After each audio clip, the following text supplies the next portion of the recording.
บริษัทลาวโทรคมนาคมมหาชน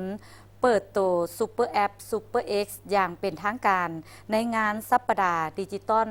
ลาวดิจิตอลวีค 2025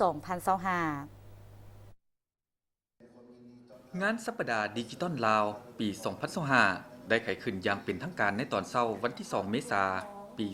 2025 ที่หอประชุมแห่งชาติให้เกียรติเข้าร่วมโดยพระทานท้องลุ้นศรีสุริตน์ประธานประเทศแห่งสาธารณรัฐประชาธิปไตยประชาชนลาวท่านประเสริฐจันทระหลวงทองรองนายกรัฐมนตรีกระทรวงดิจิทัลเพื่อเศรษฐกิจและสังคมแห่งราชอาณาจักรไทยท่านบเวียงคำวงศ์ดารารัฐมนตรีกระทรวงเทคโนโลยีและการสื่อสารพร้อมภาคส่วนที่เกี่ยวข้องทั้งภายในและต่างประเทศในงานสัปดาห์ดิจิทัลลาว 2025 กลุ่มบริษัทลาวโทรคมนาคมมหาชนได้เปิดให้บริการอย่างเป็นทางการ M-Money X Super App Super X ซึ่งเป็นบัตรเข้าใหม่สำหรับ FinTech M-Money X กระเป๋าเงินทั้งมือถือข้างทำอิฐในสาธารณรัฐประชาธิปไตยประชาชนลาวเป็นการร่วมเอาแอปพลิเคชันทางด้านการเงิน M-Money X และแอปพลิเคชันทางด้านโทรคม M-Service และ MyTPass เข้าด้วยกัน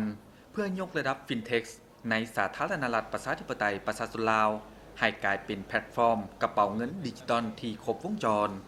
พร้อมนั้นกลุ่มบริษัทลาวโทรคมมหาชนได้นำเอาเทคโนโลยีใหม่ๆมาวางแสดงเช่น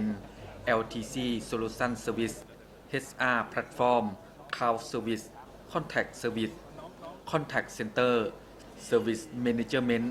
และเทคโนโลยีด้าน IoT SpaceTech AI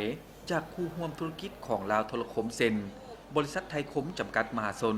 บริษัท Advanced Info Service บริษัทหัวเว่ยบริษัท ZTE มหาวิทยาลัยขอนแก่นและ Makerbox ลาวกลุ่มบริษัทลาวโทรคมนาคมมหาชนสืบต่อมุ่งมั่นในการพัฒนานำเอาเทคโนโลยีและนวัตกรรมใหม่ๆเข้ามารับใช้สังคมลาวเพื่อเป็นการประกอบส่วนในการสร้างสรรค์และพัฒนาประเทศชาติให้มีความรุ่งเรืองศรีวิไลทันสมัยในยุคดิจิตอลพร้อมทั้งเคียงข้างกับสังคมลาว